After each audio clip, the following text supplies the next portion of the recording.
Picture-perfect conditions on a Sydney Saturday afternoon. The sun is setting, the action is set to be intense as we kick off round 2 of the Monochrome GT4 Australia Championship. So Tom Heyman retakes the lead from Jared Hughes at turn 4. Seaton looking at the outside of the Purdy Audi. Go safety car. On the direct racing line from turn 5. Down the inside of Hugo Allen. Can he hold on it? 16 and a half minutes to go. That's P5. It's about to be 4. It's like a bit of fire in the right rear as well. Stunning scenes. Leading margin 2 seconds, nothing changed there. I wonder if this will change the story. Massive off at turn 1. Under stunning Sydney skies, race 1 of Monochrome GT4 Australia at Sydney Motorsport Park. Max Gagan and Tom Heyman win their second race of the year. Dean Campbell will bring home the win in Silver Am. Across the line goes Shane Spollen to win the Am class.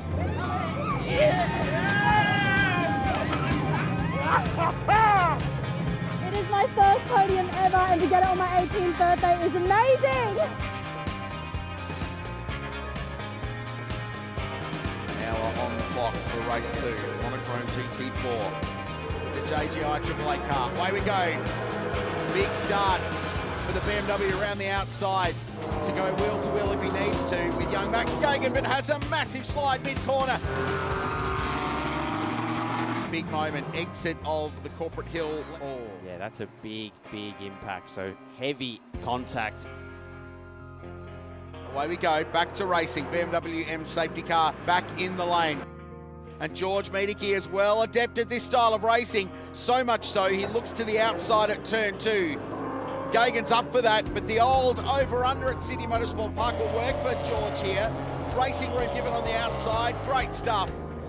It's now our race leader, car 25, Maxi Gagan in the lane.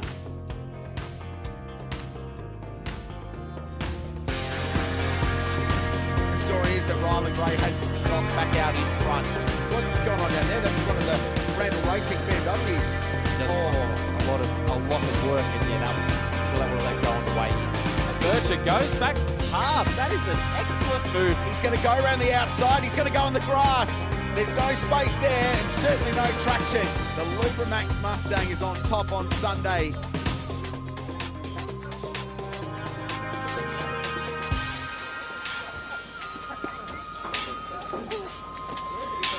A snapshot of what happened at Sydney Motorsport Park. We now turn our attention to Monochrome Australia GT4, all as a part here of the EVENTelec GT Festival Queensland. Greg Rust and Charlie Barlow with you as a part of our live coverage here on both 7 Mate and 7 Plus. Richard Crail said earlier today in the qualifying coverage that he feels like the calibre of the competition, the toughness, if you will, in this class hasn't just kind of gone up a little bit, it's gone up exponentially this year, hasn't it? Completely agree. 28 car grid, and there are battles across every single class, Rusty. And we're not talking about there's someone straight out the front. They are battling the entire time. So, look, the weather is looming.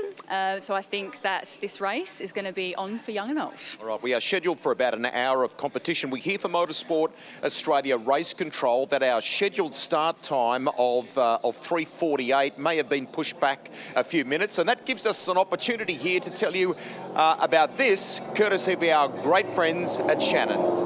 Shannons kicks. It is an iconic event, that, and Shannons have been here in a very prominent capacity over the years, bringing some classic old race cars. They are literally just outside beyond us here with a display in the paddock area here at Queensland Raceway. Great partners, aren't they, of what we do here with the sport? Of course, and they're so passionate about the history of motorsport and, of course, the future of it as well. So their activations are always something for everyone, and even if you're a sim racer, they quite like those as well. Now, in terms of GT competition, there is all sorts of marks represented in this field. Why don't we show you what a hot lap, a fast lap around Queensland Raceway is like as we jump aboard with Marcus Liddell. Hey guys, Marcus Liddell here. Welcome to Queensland Raceway. Beautiful one day and raining the next. A little bit damp into turn one, back to third gear here. The car's very on edge in the wet. A little bit drying out there, but really working hard at the wheel. A little bit of a dab of brakes into two, just get the car settled, and it's all about trying to get power to the ground for the long back straight. Car's moving around a lot, as you can see. Up through the gears, back straight's very long here. Get a little bit of a break, check the mirrors, see how things are going. Check the weather, still no good. 150 board on the brakes, about 1200 PSI pedal pressure, back to second gear. Kind of nurse the car in, and then it's all throttle from here. These cars are great with both traction control in longitude and latitude. Back up, headed into turn 4, up through the gears. This is fourth gear, on the brakes, back to second. You can see the car walk around on the change of surface. Second gear through here, it's really tiptoey through here. You really can't use the curbs at all at Queensland Raceway in the wet. They're just so slippery. Back down for turn 6, looking for the 100 board over on the right-hand side. Nice and late, firm on the brakes. Again, 1300 PSI pedal pressure, back to second gear, get the car rotated early, and then start feeding all that Mustang power down in the wet, try and get it back out. And that's a lap of Queensland Raceway, guys. Hope you enjoy it. He is annoyingly good at that, describing the finer points, the nuances of Queensland Raceway. More recently, he's been a competitor in TCR and, of course, a racer in Super 2. Great to have him. A very good addition to Monochrome Australia GT4. If you were with us in our coverage there just a short time ago for First Focus Radicals, you would have noticed the rain falling in the latter part of the race, particularly over toward turn 2, confined to one section of the circuit. Lots of people in this class are looking skyward at the moment. Let's take you to the lane, and here's Cam Vanderdungen. I thought I'd come for a walk down the pit lane, Rusty, because exactly what you said, out on the apron here, wet weather tyres. Now, there is a couple of things we need to talk about in GT4 as a category before we get underway. All drivers that we have seen so far on a slick tyre. Now, there is no requirement of a wet weather to the race control to call a wet weather race. You can change and use these wet weather tyres at any stage, but it's up to the discretion of the driver or the team themselves when they make that call. The reality is, if you do it outside of a compulsory pit stop window, it does not count as your compulsory pit stop, and you have to take some mandatory time. It's over 2 minutes you must stop when you do a tyre change. So realistically, conditions, it's still relatively dry out here at the moment. The threat of rain, if we swing around and look behind me, is very real. Look how dark it's getting. I can tell you it is spitting on me right now here in pit lane. The reality is risk reward. Do we give up 2 and a bit minutes in a pit stop, which is not a compulsory pit stop time, to get track advantage, or do you just wear it until the compulsory pit stop window opens? Just another layer of complexity in GT4 racing. Cam, thank you. We understand there's a couple of special guests in the pit lane too. Maybe might have spied Jamie Whincup in the lane at present. So it's great that, I mean, Queensland Raceway, we talked at the top of the coverage today, it really does bring out lots of passionate supporters and people in the industry, doesn't it? And of course, we've seen the great results from Jared Hughes and Summer Rintoul across Sydney. And of course, they're starting from second today, which is very exciting. And of course, part of the 888 Race Engineering stable. So I'm sure he's here to lend a helping hand, maybe do some sweeping. He's pretty good at that, Jamie Whincup. Okay, time to go get set for racing. In commentary, Thomas Randall, and alongside him, our great mate, great caller, Richard Crail. Oh, very kind, Rusty and Charlie. Thank you. And this is going to be a lottery, I think, for Monochrome GT4 Australia, with rain falling at Queensland Raceway. And it's been skirting around the edges of us for the last hour and a half. We were talking about it in GT World Challenge Australia earlier today. Then the Radical race right at the end, it rained and then it stopped and it sort of disappeared for a little bit. But now it appears to have been set in. So the big question mark, Thomas Randall, what are you doing? Let's say you're in one of these cars. Are you going to be on a Pirelli Slick, or are you going to have the one with all of the grooves in them? Well, thankfully today what I'm doing is I'm sitting in the commentary box with you, Quailsy, so I don't have to worry about that. But I did catch a glimpse of the cars leaving the marshalling area, and the majority of them were on slicks. We can see a Mercedes there. I think that might be the number 17. Mercedes on wets, and in the lane a Porsche, and I think the BMW of Tim Lay, they may be on wets as well. So it's definitely raining now.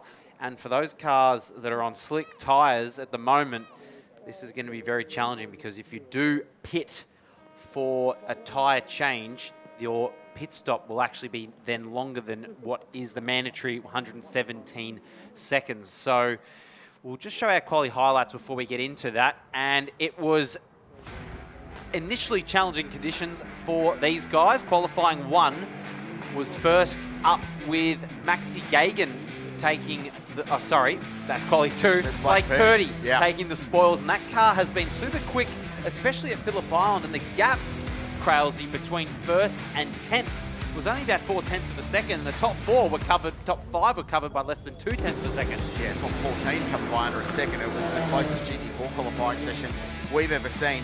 As always, Aaron Seaton was on the money. Silver Am pole for the SS Science Queensland Motorsport Ford Mustang. Very, very impressive performance from him. As you would expect, Daniel Frukas was strong. The McLaren Paul Morris had some dramas. That was Bailey Love bunkered in the gravel trap that had a slight halt in proceedings, but then qualifying 2 got away a little bit later on. This sets the grid for race 2 tomorrow, but the track continued to gradually dry. It got better and better, and this was the one where Maxi Gagan delivered and got himself and Method Motorsport a pole position.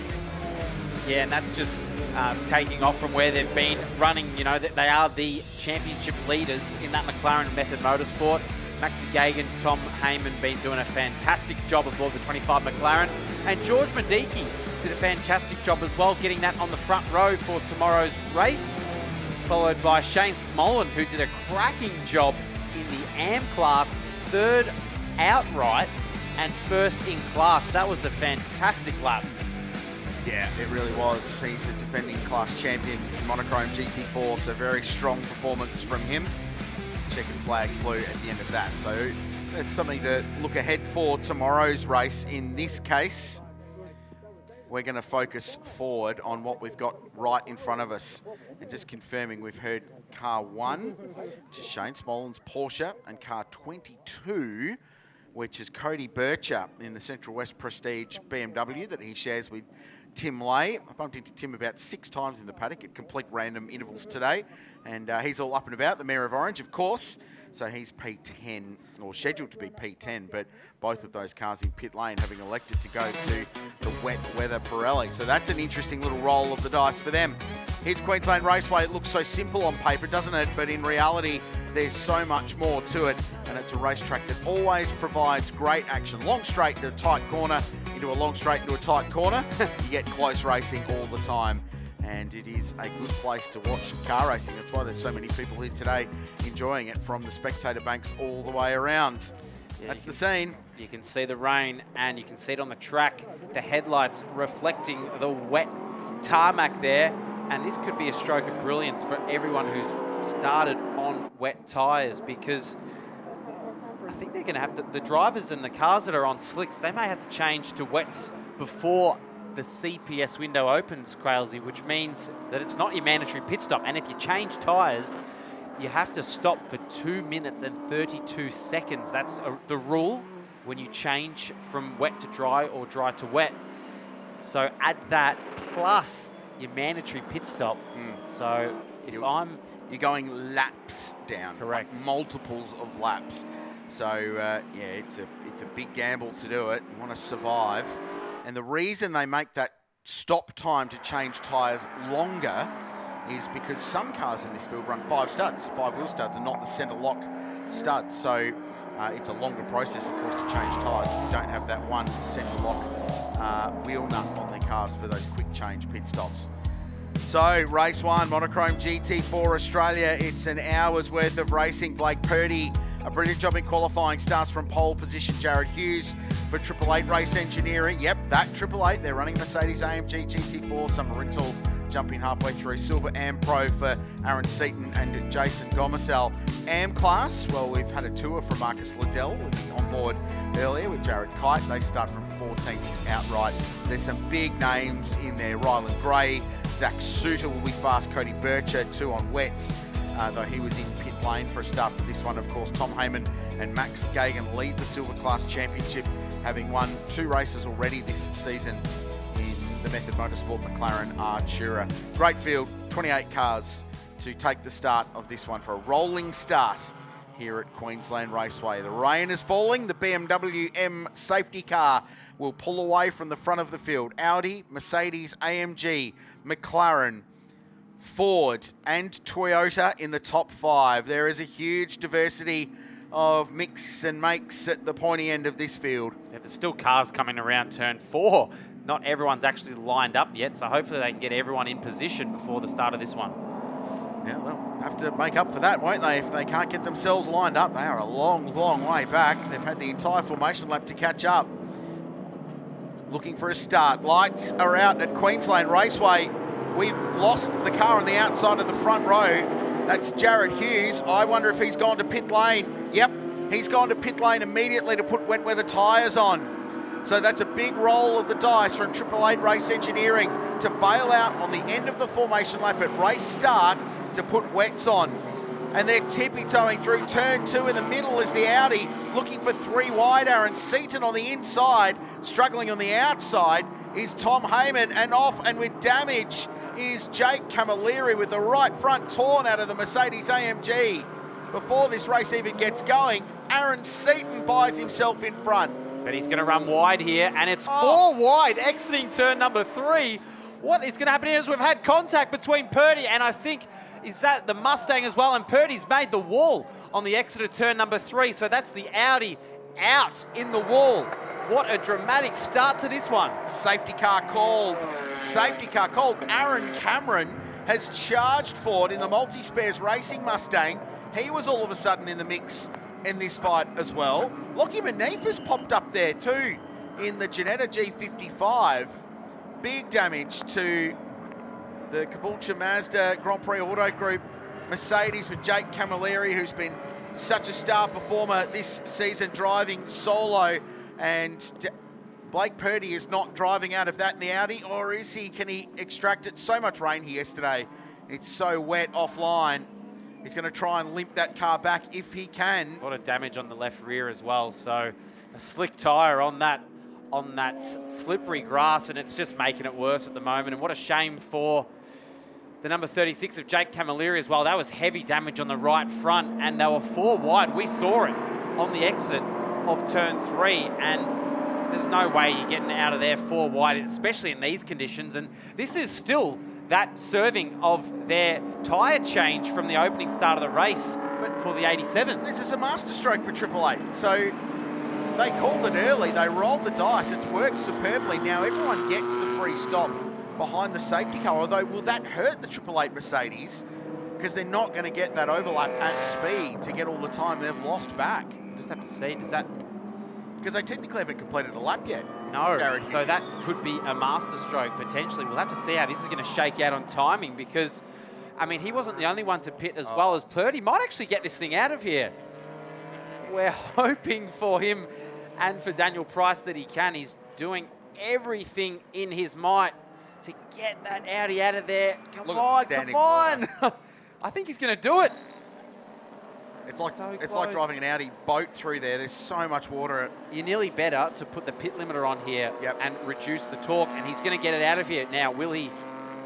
It's very frowned upon to take the cut through there, and there's contact straight into the concrete wall for Jake Camilleri. That is heavy damage. Didn't realize it actually made contact with the concrete, and this was the 4 of them coming together, and that was Aaron Cameron going around the outside of Blake Purdy, and then Aaron Seaton made contact with Blake Purdy, and that's put Purdy in the wall, which it looks like he's just got out of there, and this is heavy contact.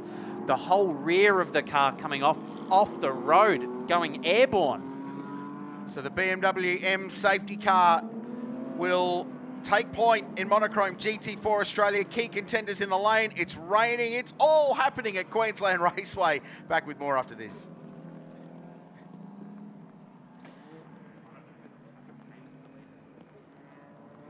So we're behind the control of the safety car. Aaron Seaton now pits. Everyone's got to get in the lane. Tom Heyman has stayed out. We'll get to the bottom as to whether that car is on a wet or a slick tyre. You can see on the right-hand side, getting the red traffic light, so they can't actually exit pit lane until the safety car queue goes by. is Daniel Frugas. Now, he was one of those leading group of cars that elected to pit under the safety car. You know who this is a master stroke for Smolin, for Tim Lay, I think, and Jared Hughes.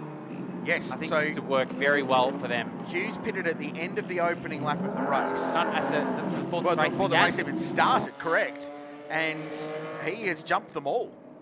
Yeah, he's at the back of the train. He's shown as 12th position, Jared Hughes. And 2 laps completed as well, so not a lap down for the number 87 Mercedes. So this has worked beautifully for, well, it's showing on our timing as Cody Bircher behind the car, but for that car, the 22 BMW, and we saw that car and the Smolin Porsche at pit exit at the start of the race. So they elected to start on wets. So that's worked out really well for them. And we also saw the number 17, the red Mercedes of Bailey Love. That car, I believe that car started on wets. Yep.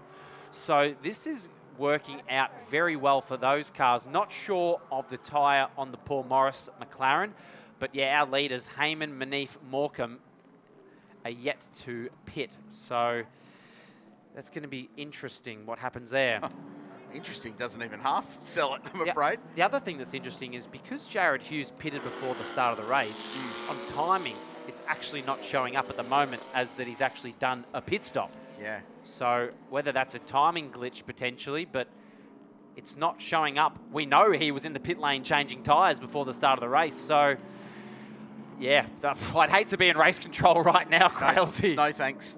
No thanks. The smoke will be pouring off the rule book with this one just to understand how this is all played out. The rule was, remember, we talked about this at the start, that if you stopped for tyres, it was a longer pit stop, 152 seconds. Unfortunately, Blake Purdy wasn't able to get that car recovered. So 152 seconds for a tyre stop. The mandatory pit stop, which you still have to serve, is 117 seconds plus any penalty time you might have. But I wonder if there's been a masterstroke rolled here by 888 by pitting at the end of the formation lap, knowing that you've got to put wet weather tyres on your car. So let's go back and unfold all of this. So this is part one while we were watching that incredible battle for the lead. Jake Camilleri copped a whack from behind and then was fed across to the wall on driver's left. That's an enormous impact with an unprotected concrete wall there. So launched that car into the air. And then this, they were 4 wide for a moment. The Nippy's car struggling getting out of turn 3 and was whacked by Seaton. So there was contact between Heyman and Purdy first, Yep. and then contact with Seaton. So he was kind of the meat in the sandwich there.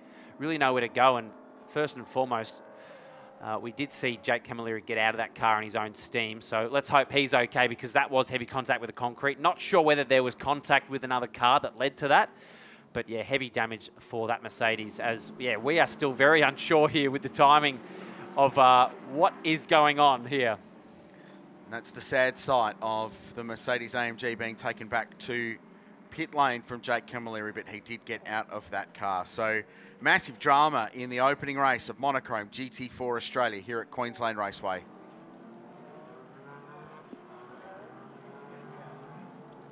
The field remains behind the safety car. The 2 Randall Racing BMWs are in pit lane.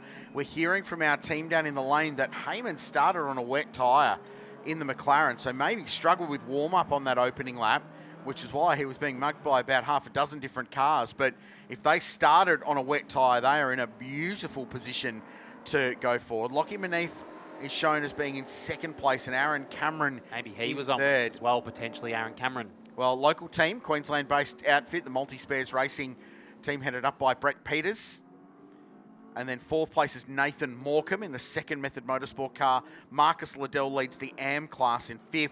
Paul Morris, again, I wonder if a local call there from the dude in 6th. Bailey Love 7th. We know that car started on wets. We cited that. And then Jamie Aratoon, Shane Smolin is on wets. Mark Griffith in the 19 car running at the 10. Then Cody Bircher, we know, started from pit lane on a wet weather tyre. Yeah, I think Manif's has just come into the lane, I'd say, to go to wet tyres. But you'd think if Heyman and Cameron were on slicks, they would be wanting to pit now to go to wets. And neither them or Morecambe, Liddell or Morris have come to the lane. So you'd say that they're on, you've got to assume they might be on wet tyres, because you'd want to get off the slicks in these conditions because it is still raining out there and they're struggling to recover this 48 Audi of Blake Purdy. I don't know whether they're going to try and put it on a flatbed or what's going to happen there, but that's keeping us behind the safety car. Mighty power and torque of the Ford Raptor Ranger recovery vehicle will get that out of the way very, very soon. Camilleri's car already back in the lane. The mandatory pit stop window still some time away before they open, and then they all have to blaze into pit lane again to put the second driver in the car for the back half of the race. So from 14th down or 13th down, everyone's a lap down, essentially. So our first top 12 cars have completed 4 laps, and then it's 3 laps completed for everyone else. So essentially, those cars that pitted after the opening lap have all gone a lap down. So Cameron, I don't know if you can sort of explain what's going on up here for us, because we're a little bit confused. I don't know about you. Thomas, you're not believing me. I'm feeding back to you. So I've gone and got the man himself, Chaz Mostert. I came and saw you. Tom Heyman has started on a wet tyre. Tell me about the strategy call you and the Method Motorsport team have made for this race. Well, as the cars rolled into pit lane, I got a call from a nice little buddy of mine that was just leaving the track at the right time, and he said it was absolutely raining at the front gate. So, look, it was a risk, as it always is. You either be the pioneer and you look really silly, or you be the pioneer and you look fantastic. So at the moment we look fantastic, but there's still a race to be done. So was it a Chaz Mostert team boss call? I just said I had a call. You guys take the information what you want. 2 out of our cars did it before we left pit lane. Another car came back in out of with Shane Smolin's Porsche, which has obviously worked out pretty well for him too. He started rear of grid, but obviously the right tyre choice. Unfortunately, we didn't quite get the wets on the 777 in time. So, look, it could have went either way for us, but at the moment we've got good track position. But these conditions are pretty hard around here for any driver, so long way to go. But glad to make the right strategy call for the drivers to start with. Well done, there you go. Chaz Mostert, strategic mastermind. And you know, are you a carton? Oh, he's a character. It's a step back from driving the GT cars this year to focus on running the Method Motorsport squad, running 3 cars, because they're also looking after the Porsche of Shane Smolin. Yeah, and that's that late pit stop for Manif has cost him as well, because he has to wait at the end of pit lane before all the cars go past start-finish line. So that's just rubbing salt in the wounds there as well, Kralsey, because he's going to go to the back of the queue. So 12 cars shown as being on the lead lap, and that is as a result of a bunch of competitors getting into pit lane to put a wet tyre on. The 12 cars out front have yet to make a pit stop. With the asterisk, 11 I should say, with the asterisk over Jared Hughes, who's shown as 11th on the road, on the lead lap, but we know has made a pit stop, but it's sort of not a pit stop because they stopped at the end of the formation lap. So in a way, they started this race officially from pit lane. Correct. So that was a really good call from 888, and it sort of got them ahead of all of their closest rivals in a way, from a silver class point of view. And that is properly raining now, Kralsey. You can just see how much water is on the track, and in the last 15 minutes, how much rain has fallen. So you'd hate to be on a slick now, that's for sure. So Method Motorsport now 1 and 2. The very experienced Nathan Morecambe, a hugely accomplished driver. He's good, actually, at correction. He's 3rd. There's a little timing issue on the multi-spares Ford Mustang. We should talk about that car that's 2nd in the queue behind the BMW M safety car. Queensland-based outfit that will contest the remainder of the season. This weekend, Aaron Cameron sharing the driving duties with former Touring Car Masters champ Ryan Hansford. Great to see the laconic Queenslander running around. Brett Peters has helped put this all together. Long-term sponsorship from Multi-Spares, truck spare parts business. And they've been great supporters of motorsport. They're just extending their arm into a different category, and the appeal of GT4 and its accessibility has opened the door to them. And the 3rd member of that team will drive in that car a little bit later on from an driver point of view. But right now, what a way to christen it with Aaron Cameron, who is near as makes what is a full-time supercars driver now, isn't he? With Blanchard Racing. So It's a good way to build your experience and get that car tuned up and good to go. I just want to make a point here, Crailsy. We're yet to complete a racing lap. Our pole man, Blake Purdy, is out of the race. Jared Hughes sits in 11th. Aaron Seaton is down in 22nd. Tom Heyman leads us. Paul Morris, who's up in 5th place, started this one in 21st position. Aaron Cameron started in 7th. He's 2nd. So, I mean, if you've just joined us here, I'm not even sure how we can explain how this has happened, that the positions are so different from the starting order, but I can guarantee you that, well, this is motorsport, anything can happen, and a stroke of brilliance from a few of the teams starting on wet weather tyres has put them in the box seat. We've still got 40 minutes remaining. We haven't even done, like I said, a racing lap. The safety car will be in this lap. No one's completed their mandatory pit stop times yet, so much action has already happened, and we're only 18 minutes into the race. Summary, there's been a lot going on in 18 minutes, and there's going to be a lot more going on in the subsequent 40 we've still got to run. We're still just getting to the bottom of who's rolled the dice out in front, who's decided to stay on a slick, if anybody. You get the feeling that if you're out there now, you're on a wet tyre. And the 24 Method Motorsport car of Morecambe, they started 18th, and it's currently a Method Motorsport 1-3. So BMW M safety car into the lane and will be controlled by Tom Heyman. And he's in the box seat because the last thing you want is having to cop all that spray from the car behind. But everyone will be used to these conditions because this is pretty much what they all got yesterday afternoon as well. So, green flag. We've had 3 corners of racing so far. Let's see how far we can go now. And look at the spray in the midfield as slightly fewer than 28 cars head down towards turn 1 on tippy toes. Aaron Cameron's got to be on a wet tyre, surely. We were questioning it, but the Mustang's got grip. And in their first race in Monochrome GT4 Australia, the multi-spares team looking to buy into the race lead. Yeah, putting the pressure on there on the restart as Heyman goes to cover. Hard to see when you're Heyman because of all that spray. You wouldn't quite be sure where Aaron Cameron is, as Aaron Cameron tries to go the long way around, and if he can stay there, he'll have the inside for turn 4. So this could be an excellent restart here for Aaron Cameron, and will he get the job done down the inside on the 25 McLaren? Pulls it up, and there's Morris. Paul Morris off. I think that's at turn 3, and rejoins. Well, at least with the rain, it hardens the gravel trap up a bit. And Aaron Cameron has got the race lead away. So leader in class in Silver Am and indeed outright now.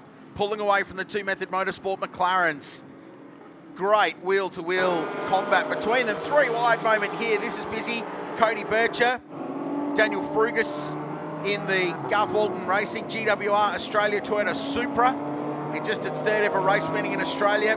They were one of that group of cars that stopped early, but they're a lap down. And we've only got 12 cars on the lead lap. Sorry, 14 cars on the, 11 cars on the lead lap. And from 12th back to 27th is everyone's effectively a lap down. So, well, the big mover too, Thomas, is this car, the JGI 888 Race Engineering Merc with Jared Hughes. He's fired up, he's flying, and he's gone from 11th to 6th in 1 lap. They are on the lead lap of the race. They are very much in contention for this one. Yeah, and they're up into 5th position. So we've got also, well, the Ryland Gray car. This is going to hurt them a lot because they've gone a lap down. They pitted after that as well. So, yeah, from a championship point of view, that's correct. Big. Absolutely. So that's going to hurt in that battle between them, Heyman, and guys like, well, Purdy. They've lost all points from this race. So big loss for them for the number 48 Audi, as Aaron Cameron's doing the job out in front. 1.5 seconds clear now of Tom Heyman, as that's side by side. I think that's Nash Morris down the inside of car number 20, which is Aratoon, and Nash Morris. Just checking the timing here to see whereabouts he actually is. there's so many cars out of position. He's 14th, but he is a lap down. He's our leader of those that are lap down, so... Class B. Yeah. Jared Hughes sets the quickest lap of the race and matches the leading pace of Aaron Cameron. We did have it confirmed that that car is on wet, so he kind of worked that out when he drove around the outside of the McLaren to take the race lead. So this car, this 17 car, he's still actually a lap ahead of Nash Morris. Yeah. He's on timing, showing as 7th position overall. So the cars that are a lap down need to get themselves in front of the cars that aren't and then hope for a safety car, which would be, in their case, a catch-up car. But, gee, it's a pretty big roll of the dice for them. It makes their afternoon very long coming from that far back. This is a wild race in Monochrome GT4 Australia. Heyman leads 2 seconds out in front. Cameron leads by a decent margin now over Heyman, with Morecambe in 3rd place. Apologies, the Aaron Cameron car has a timing issue. It pops up and down on our timing screen. And here's Hughes down the inside. This is for 3rd and 4th place on Nathan Morecambe. Position gain. Jared continues his march forward. Yeah, great move. There's not much Morecambe can really do there. When you've got a car behind you with a bit of a pace advantage, sometimes it's just better to let them go. Don't fight. You don't have to look in your rear vision mirrors. Just eyes forward, let him through. And, I mean, Hughes at the moment, he's got the fastest lap of the race with a 23.69 as we get a replay of the number 5 BMW coming together with, I think that is Wallace in the 62 Ford. So, very awkward spot to stop, and I'm sure race control won't look too fondly on that. Wallace, that car, Jed Wallace behind the wheel, father and son combo, that car has been repaired since a very big crash at Phillip Island at the start of the season. I spoke to Mark Buick from Renan Autosport, who's running that car, and it was a big, big job to rebuild the Mustang.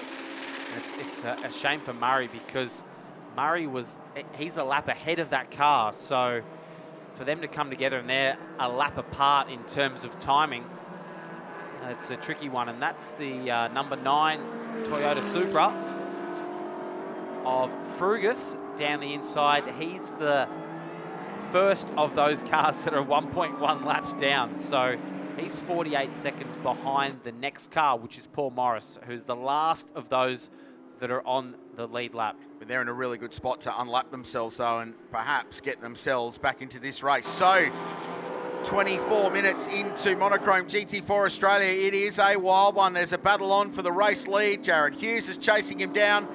Class Marcus Liddell in front. Lots to play out here at Queensland Raceway.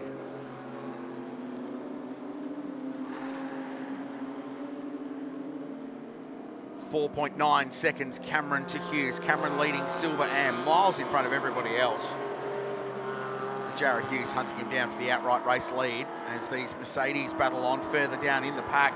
The spray really hanging around Queensland Raceway now. There is zero breeze today. It is absolutely dead calm, so there's nothing moving the spray off the racetrack. Just hanging there. Yeah, not that it really matters probably now, but there are... We still have to serve a mandatory pit stop, and there are compensation times, but to be honest, they probably won't matter too much with the way that this race is going to go. They might affect Cody Bircher. They have to serve an extra 10 seconds. They're currently in 5th place, so it'll affect them, but the car that's meant to serve the most is the 35 of Roland Gray, and they are still that lap down. So it'll be interesting to see whether they want to try and pit earlier or leave it to the death of the pit window and see what will happen. Because like you said, Crailsey, they're going to want to hope that there's another safety car that they can somehow try and get that lap back. Cameron into turn 1. Hughes, another quickest lap of the race. 1 minute 23.4. Paul Morris in the lane, and Ryland Gray in, more importantly, in the Mustang for the first of the mandatory pit stops. Car 5's going to get a driving infringement. 15-second penalty for Nathan Murray coming his way for that contact we saw down at turn 4. Yeah, avoidable contact, as Craig Baird would say. He's the driving standards advisor. And I think that penalty fits the crime. As we look at Jared Hughes, another purple first sector. The gap down to 3.5 seconds, but Aaron Cameron has just done everything right so far in this one. avoided all the carnage. And like we touched on, Roland Gray, driver change. Mediki will climb aboard. And whether or not they can somehow salvage something here, Crailsey, but it's going to be tough when they're already a lap down. So just try and finish and score some points at this rate. It's a class championship, and off the road is the number 14 BMW. That could be a safety car. And Walker has been really strong this year in the AM class, second in points coming into the weekend. He's had four third-place finishes in AM class so far this year. There's only been 4 races. So he's been hugely competitive. And slowing down with damage is the Mercedes AMG, walking like a crab with a big, big impact. Well, I wonder if we put 1 and 1 together, Thomas, and get 15. I wonder if those two incidents are related. That left rear is barely hanging on there, so I would tell you what, pit lane gets busy if there's a safety car now. Well, whether or not that BMW can get out of the gravel trap or not, there are a few coming into the lane at the moment. Look at the spray into turn 1. There is so much water on the track now. You can't even see the next car that's coming down. That's a shot. I'm thinking of Tokyo Drift when I see that, Crailsey. Down the lane, crabbing, and we have gone safety car. So I would say that this car will probably be parked up for a little bit longer than 117 seconds, Crailsey. Wild moment. The safety car for the second time in this race, BMW M safety car will lead the field around 28 minutes into this race. What a wild one at Queensland Raceway for Monochrome GT4 Australia.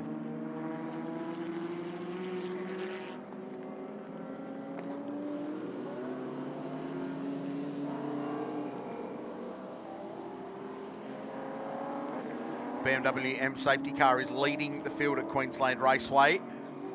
1 car off in the gravel trap is Glenn Walker. One of the Money Me Mercedes was damaged and limping back to pit lane. Oh, don't tell me those two came together.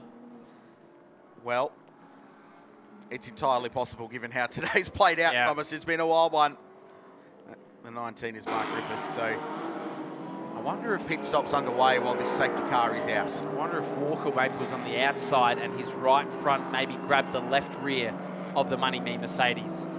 Because that could be a tell maybe if they've come together, and like I said, we have gone under safety car, and that pit stop that Mediki did, they're now showing 11 laps completed, and our leaders have completed 14 laps. So it's going to be a, no, here we go. This no. is a rejoin through the short circuit.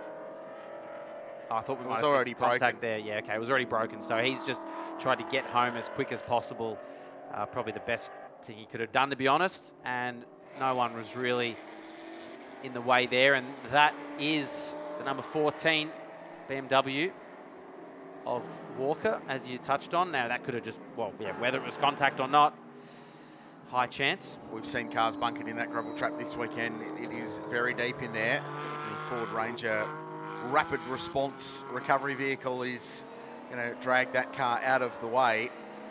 Touched on the fact that this guy's had a super season so far, 3rd in AM class in every race, and that was on his own. Look at all the lock he had on the right. Well, front. that could be broken potentially. So yeah, that's either a lot of right hand down there or that's damage. So there's actually, you can see the tire, there's some sort of marks there on the front guard. So whether that's to do with what's happened there, we'll find out when he gets pulled out of the gravel trap. But yeah, our race leader, now at the moment, Shane Smollen's come into the lane. Aaron Cameron has served his pit stop, as has Frugus, White, Seaton, Heyman, and Smollen now in the lane. And the only car shown as not having stopped at least once, wow, on the rejoin, that was close, is Marcus Liddell, who is the first car behind the BMW M safety car. Rusty?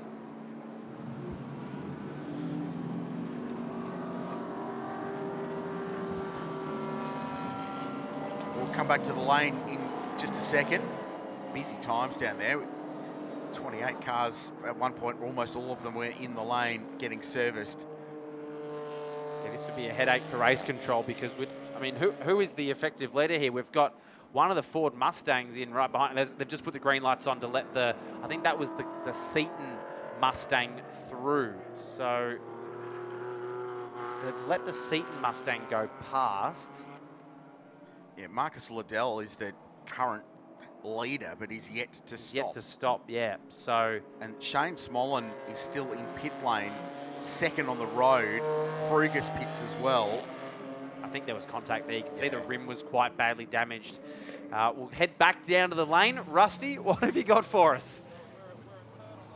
Going to try and get in and have a word with Griffo if we can. I'd rather be talking to you about positive stuff. Just walk us through what happened here. Just down the back straight, and the BMW's come out, just belted into the side of us in the braking zone. And I think he went straight ahead, and I've limped it back around. It's because of not everyone was on wets at the start.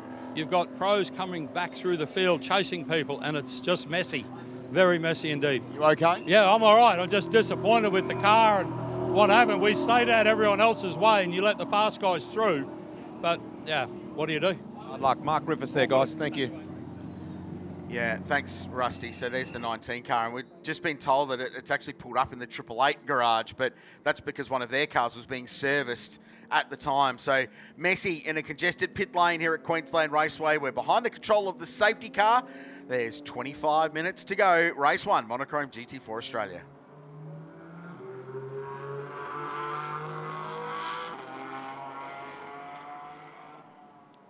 And now Liddell pits from the lead, and the first car behind the safety car is going to be Summer Rintoul in the Mercedes AMG, but we've just got to confirm whether she will actually be the effective leader.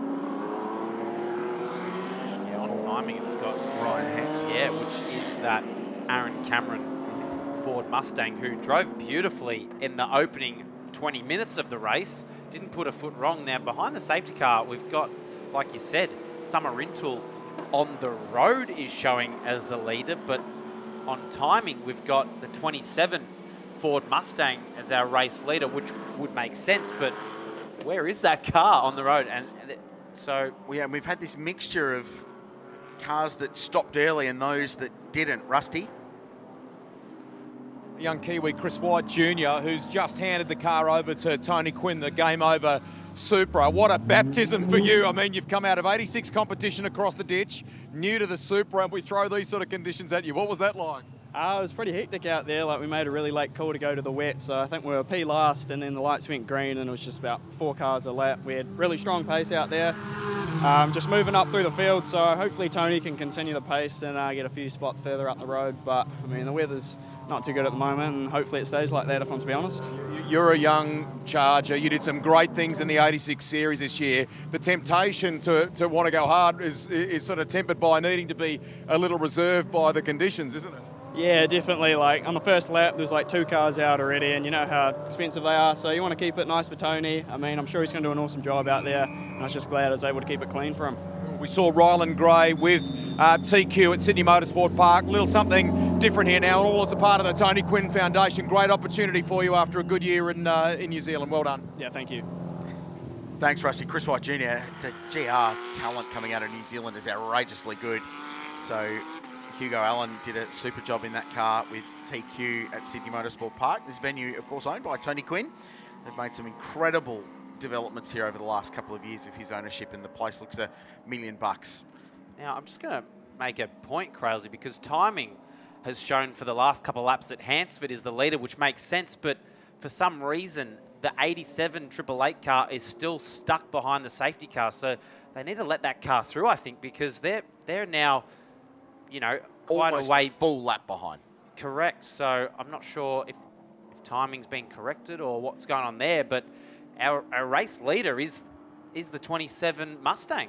Yeah, you're correct. So the way this is all shuffled out with cars making pit stops and jumbled around, and then the Marcus Liddell car, remember, was out of sequence in terms of the pit stop, so they were shown as the leader. They then pitted.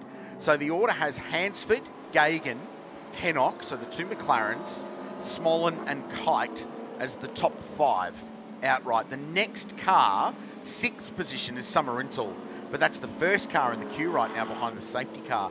So effectively, they're almost a full lap behind because of the way that this safety car process has shuffled out.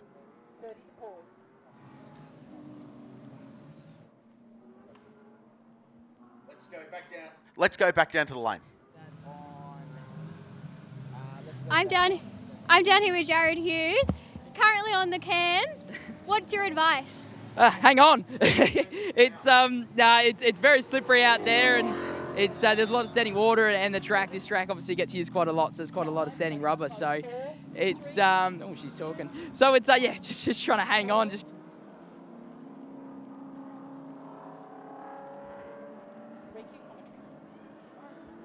So recovery's underway here at Queensland Raceway. So that's the Glenn Walker BMW that has been recovered from the gravel trap up at turn 3. So, yeah, look at the damage on that front right rim. So, we theorised that there was contact between the 19 Griffo car and that, which Mark collaborated when he talked to Rusty down in the lane.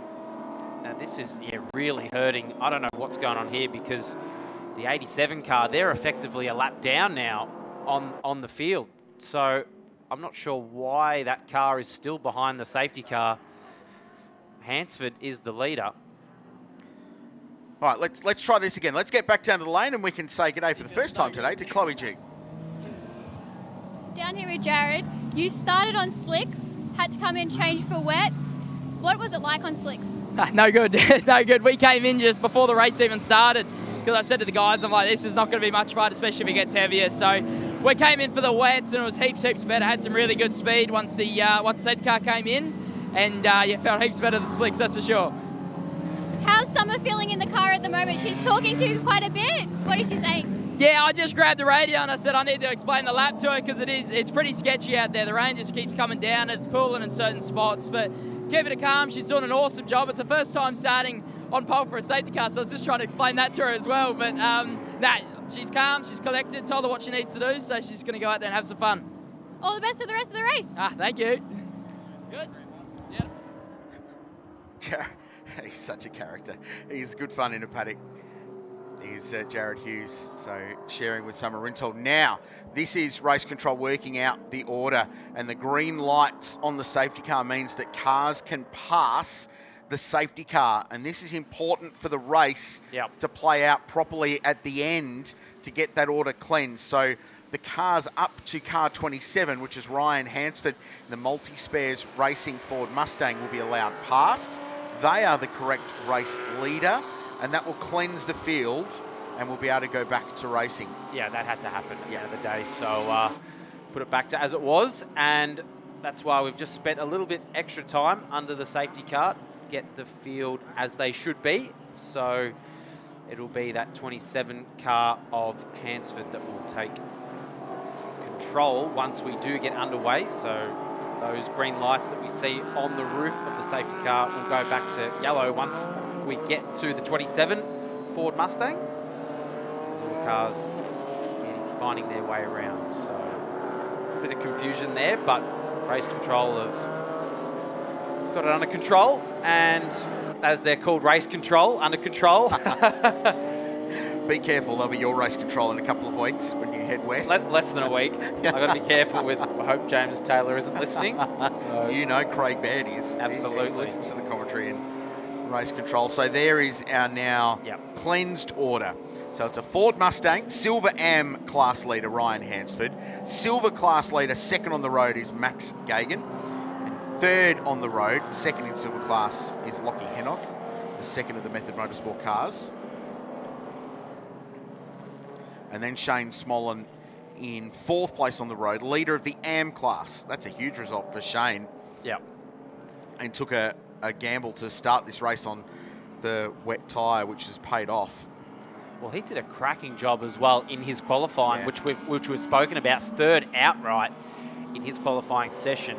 And that car, run by Method Motorsport, they started in 16th position. So that gamble has paid off, and they're, like you said, they're in the box seat here for the AM class victory. Still 16 minutes to go. They're fourth outright, and that car will start third outright tomorrow. So just letting all those cars catch back up that were sat behind the safety car. So, I mean, at the end of the day, that was inevitable. So the 87 will get on the back of Kite and assume that sixth position. Here it is, the 87 machine. And Summer Rintoul baptism of fire straight out in the race in wet weather conditions. Thankfully, those wet weather tyres with a bit of heat in them after Jared Hughes got to do a few laps, and he had plenty of pace there, hunting down Aaron Cameron. But this combo of Cameron and Hansford, who would have thought a week ago that they'd be leading this race? So that's so far, it's been a fantastic job from them. And unfortunately for the 35 Ford of Mediki, that's caught them out, hasn't it? With starting on slicks, and that's going to really hurt their championship. So the man behind the multi-spares car, Brett Peters, vastly experienced racer. This is a guy with starts in the great race on the mountain, touring cars, all sorts of stuff over the journey, but he's a Queenslander, so he can pick the weather, and they rolled the dice before the start, we understand. He took the gamble, was pretty confident it was going to rain, and hasn't it paid off? And we know Chaz has got a mate, he says. He's got a mate. He's got a mate. Apparently he owes a carton to at the end of this race, so hopefully Chazzy will deliver on that. I just want to give a little shout out, if we can as well. I'm sure they're watching, to Anthony Sewell and Grant Denyer, who have been one of the hard luck stories of this year's championship, in that they haven't actually raced yet because of a pre-season fire in Sully's McLaren 570 SGT4. The damage to that car was quite bad. It was rebuilt. They tried to get going in Sydney. Unfortunately, the car failed early, and they were out of the event. So I'm sure they'll be watching on to Grant and to Anthony. Hopefully they'll be back on track at some point this season as this field continues to grow and build and evolve and more new cars make appearances. It's an exciting future. This has been a challenging race. There's still a little bit to play out, you feel. We shouldn't be too far away from a restart. Well, I think normality prior to the safety car has been restored somewhat, if you could say. What's normal, Thomas? I don't know anymore. An hour ago I might have known, but not anymore. And we've just had confirmation that the safety car will be in this time by, so we'll have just under 14 minutes remaining of racing. And Summer Rintoul and that Mercedes that she shares with Jared Hughes up in a 6th position, and they took the big gamble of pitting before the race started for wets, and that's worked out quite well for them, considering what you could say has been a case of pandemonium in the first 15 minutes of this race, Crailsy. Had it all going on, and I think our heart rates have calmed down a little bit now, but who knows what's going to happen in the next 13 minutes remaining in the Monochrome GT4 Australia series. Race number 1 here from the EVENTelec GT Festival at Queensland Raceway, round 3 of the Shannons Speed Series. It's one of those races you just sit back and go, okay, that occurred. Some things happened, the race started, it finished, things occurred in the middle. Sometimes motorsport can be hard to explain, and this is one of those days, but regardless, it's take nothing away from a really good call and a really good early stint from Aaron Cameron with all his experience, and now Ryan Hansford doing the job. Give a shout out to Jed Wallace, who's behind the wheel of the Ford Mustang, their 7th outright in a rebuilt car. Its first race since the big crash they had early in the season. So that's a huge drive through the field. Rob Love inside the 10s, 3rd in the AM class in 9th, and Jamie Aratoon 4th in AM class and 10th outright in front of Nathan Murray, who has a 15-second penalty to be added, although I think he served that in the pit stop, so he might be all right. We do have that game over Toyota Supra, I think that might be He's a lap down, Tony Quinn. So, all right, here we go. The lights are out on the safety car. There's 12 minutes remaining. Does the sky look a little bit lighter out there? Who knows? What twist in the tail can Monochrome GT4 Australia deliver us this afternoon at Queensland Raceway? Back underway here, just under 12 minutes remaining. Great restart from Ryan Hansford as gets through turn number 1 cleanly, and so much spray. It's just so difficult when you're in a battle pack to see where you're going, because the spray goes up, it stays there for a while, and sometimes it's a bit blind, but they've all made it through turn 2 as well. And the car you want to be is the leader in these conditions. No spray, you've got clear road ahead of you as the McLarens are battling it out. Gagan versus Hennick, and Gagan runs in a little bit wide, but I think he'll get the run here on the outside Potentially, maybe not, as he goes for a switchback. Now, these two are teammates, so they're going to want to be a little bit careful here. Richard? This is a really good drive from young Lachie Hennock in his first season of GT competition. And another young star that Chaz Mostert's fostering through this Method Motorsport program that he's set up. His challenge now is to chase down Ryan Hansford, but that was for the class lead. They're in the silver class, which is down to driver categorisation. Hansford, though, doesn't worry about that class stuff. He'll just want to win this race outright. So he's going to make that Mustang very hard to drive. It's definitely brighter. It doesn't mean it's raining any less, but it's definitely brighter here at Queensland Raceway. So Hansford, Gagan, dropped a spot. Hennock up one, so he's second. And then there's a gap back to Smollen. Kite goes through. There's lapped cars still in the middle of this. Summer Rental still in 6th position, 3rd in the silver class. And remember, they got caught out. That 87 got caught out in the pit stops with the other number, was it the number 19 Mercedes with that damage to the left wrist. They couldn't actually pull up in their grid box. They were second prior to the mandatory pit stops. So they lost out a bit there, but still in a good position to score some solid points today. Only 6.5 seconds off the lead. They're still very much in the mix for this one. And looking at a silver class podium potentially for the JGI car. Rob Love, Aratoon Berryman in 10th place in that Toyota Supra. Daniel Frigas and Tim Berryman, they've passed about 50 cars today somehow. They were a lap down, they got caught out early. It's been a crazy, crazy afternoon. Here's a battle not for position. Dean Campbell under pressure from Summer Rental. She's in that black Mercedes. That's Campbell, back a 6-hour winner this year, making his debut this season in Monochrome GT4 with Cameron Crick. Yeah, unfortunately, they're one of the cars as well that's that lap down from the opening account, having to pit for wet tyres at the start of the race or after the first lap. So they're in that battle pack. That's between Campbell and I think that is Gomersall there, number 71, and Campbell gets the job done. There's Summer Rental a lap ahead, but yes. That's for position. James Kite loses the spot to Summer Rental, so 5th on the road. So Rental up to 5th now. Sorry, that's the Kite car. No, they look similar, the Mustangs. I was very pleased when the multi-spares team rocked up with a bright blue car. There's something a little bit blue on a Mustang. Who would have thought? The yellow on it does pop. Absolutely. That was Shane Smollen, so he's still leading the AM class. So all 3 classes represented in the top 4 positions outright at the moment. Hansford by less than a second. 8.5 to go. And Smollen still doing a great job there in 4th outright. Summer Rental about 0.8 of a second away and just in the first sector on Shane Smollen. But now that she's got some clear air, she might be able to gain back some time. She's about 6.5 seconds back from Shane Smollen. Big news, drive-through penalty, car 24. Lachlan Hennock's safety car procedure breach. So this car on screen is going to get a drive-through penalty and kill any hopes of a podium today. Wow.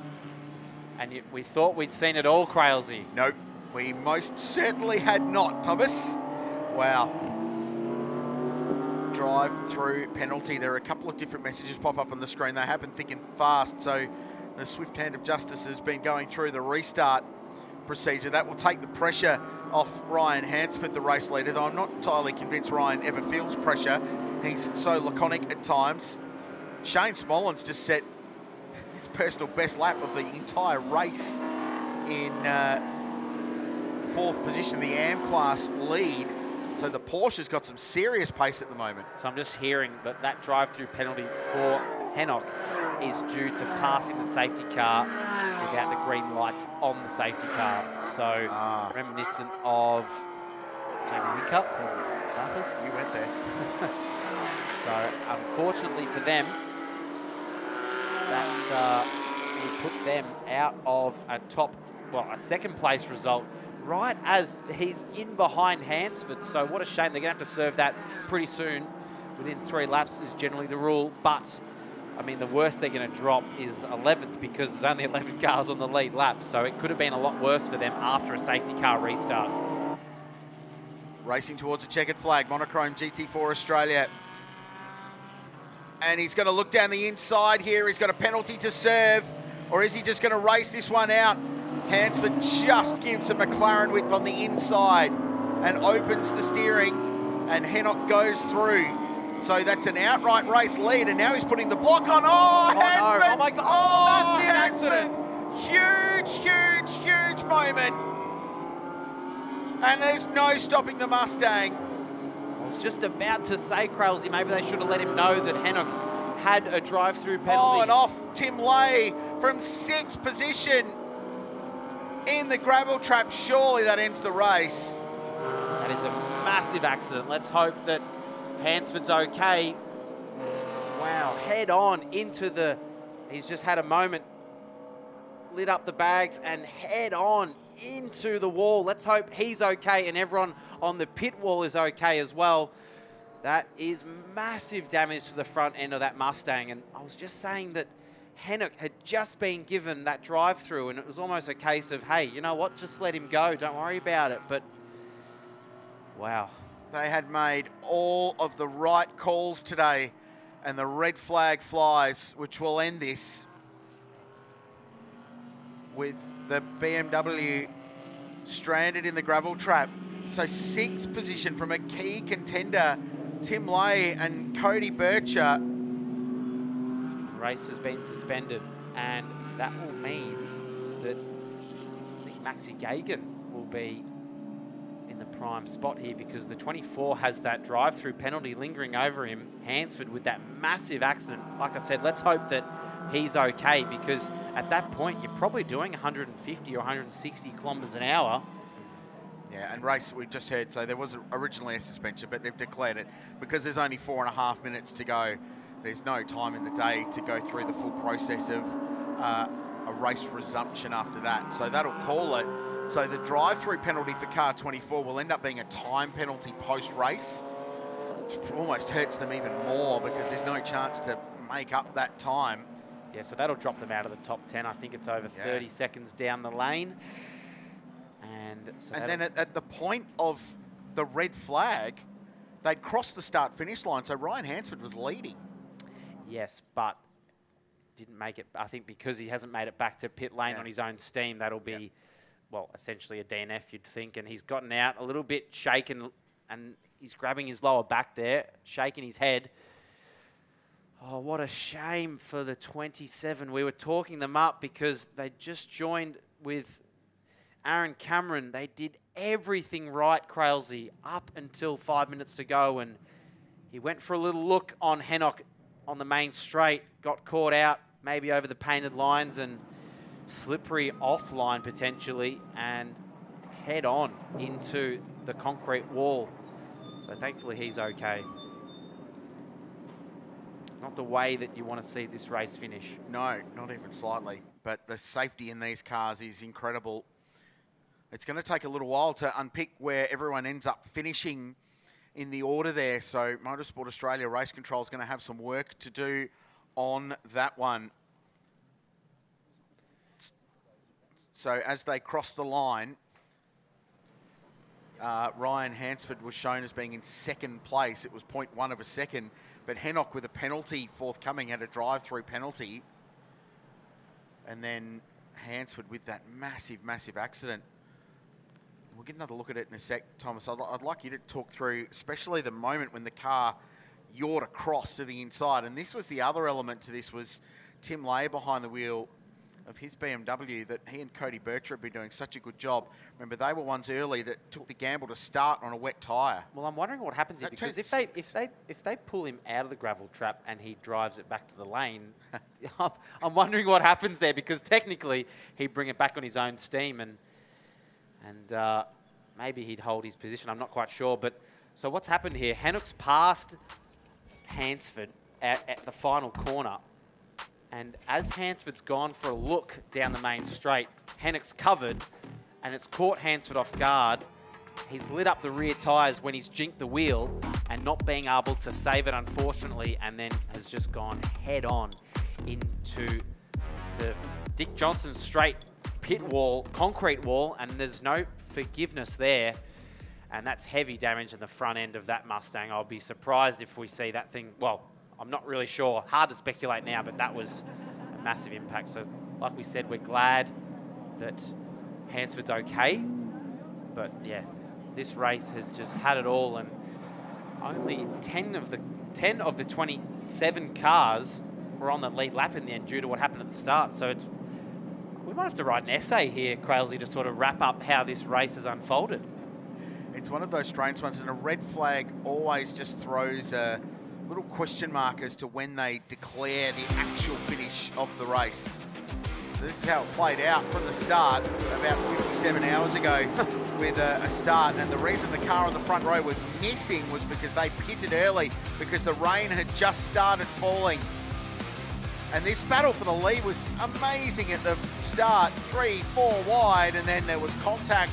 The Nippy's car was slowed up, having qualified on pole. It was then hit from behind, turfed into the barriers. That was unfortunate. Huge impact here for Jake Camilleri. Gee, it was a bruising day. He got out of that car, was checked at the medical centre. And then after a pretty lengthy recovery, the race resumed. There were question marks over who was where in the pecking order. And then this was Mark Griffith after contact with the Glenn Walker BMW. Those two made contact down towards turn 3, and Griffo linked back to pit lane. This was the restart. Yep, it was really, really wet. Mandatory pit stops have played out. They reshuffled the field a little bit. This turned out to be a relatively key move. It was ultimately for 5th on the road. Which could be potentially 3rd. Could be even better, yeah. Yep, for Summer Rintol getting up the inside of Kite in that Ford Mustang. And then this on the restart, battle for the outright race lead. Huge impact. Something you just wince at when you see that, Crailsy. You question why they put catch fencing on pit straight. That's why. Protect all the officials and the team watching on. So that unpicks it there for Tim Lay, all on his own at turn 6. Looks like he's aquaplaned off there, and he has made it back into the lane. So I'm going to be curious to see whether or not he will retain that position, because generally if you make it back under your own steam, then well, you would keep your position. So I'm not sure. There's a lot of things to unpack for race control. James Taylor, who's up there. There's a whole range up in race control. Deputy Race Director Kai Callender. We've got Owen Smith as Assistant Race Director. There's a lot of brain power. There's a lot going on up there. The stewards, the Motorsport Australia stewards, will have a role in that too, as the cars all get recovered back to the garages. They're actually out in the sort of skid pan car park area here at Queensland Raceway to accommodate all the 28 cars. That's the view out the back to Quinny's Cafe. Watching on, I think that was Daniel Frugas perhaps walking past the Toyota Supra for Garth Walden Racing. Of course, the other little asterisk we've got is that there's still a penalty to be served for the 24 car for a restart breach. So Lockie Hennock, who officially one way or another crossed the line in first position, is going to get that penalty taken, and that race win will be taken away. Yeah, and the 27, well, I guess was the reason behind the red flag. So I'm not quite sure what will happen there, because if you go a lap back from that, Hansford effectively is the race leader, but he hasn't returned to pit lane on his own steam. So I'm not sure what will happen here. We don't have official race results as of yet. Maxi Gagan was in 3rd position, and they're our championship leaders going into this race. And second in the championship is the Mediki Grey Mustang, and they're way down in 15th place, Crailsy. So what happened at the start and that pit stop really hurt them. Yeah, from a championship point of view, honestly, it's not that bad, because the points are only allocated on a class basis. So they're 4th in class, 5th in class, but it's still a very long way down for them, you're right. There's so much to take in on that, and so many great drives. This again at full speed. This is scary. Yeah, so Hansford got the run, and Hennock covered quite late on the main straight. But Hennock had that drive-through penalty lingering over him, so whether or not that communication hadn't made it to maybe either driver at that point or Hansford, because at that point you'd probably say, you know what, I'll just let him go. He's going to have to serve a drive-through, and no worries, I'm going to regain the race lead anyway. But well, full credit to the team at Multimatic, who build the Ford GT cars, the GT3 program, the GT4 cars. They build a strong race car. The fact that Ryan was able to get out of that, and we saw the Queenslander clamber out of the multi-spares racing Ford Mustang these cars are as safe as any racing car. They might be production-based, but they are super, super safe. Drivers really well protected, and they did their job there. So we sit with a cloud, quite literally and metaphorically, hanging over this one as race control work away to determine how that one played out. As they crossed the line, it was McLaren in front, Ford second, McLaren third, with the Porsche of Shane Smollen, the AM class winner. I think we can lock that one in. We know Shane Smollen will win the AM class in that race. Yep. So that is a given. Let's wrap all this up, shall we? Down in the lane, here's Rusty and Charlie. Thank you very much, Krause. I don't know that we're going to be in a position to decode it any better than you at this point in time. Just before you came to us, the multi-spares crew literally have just walked past our hosting position here, hoping to see Ryan. We understand he's okay. You've talked about that and seeing him outside the car.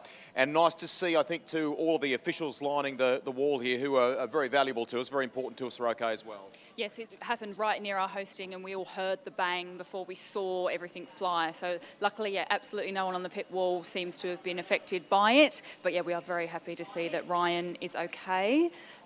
Sometimes, obviously, it's a little bit of adrenaline, so we hope tonight that he's got some time just to breathe and move on to the next. Hard luck for both Ryan and Aaron.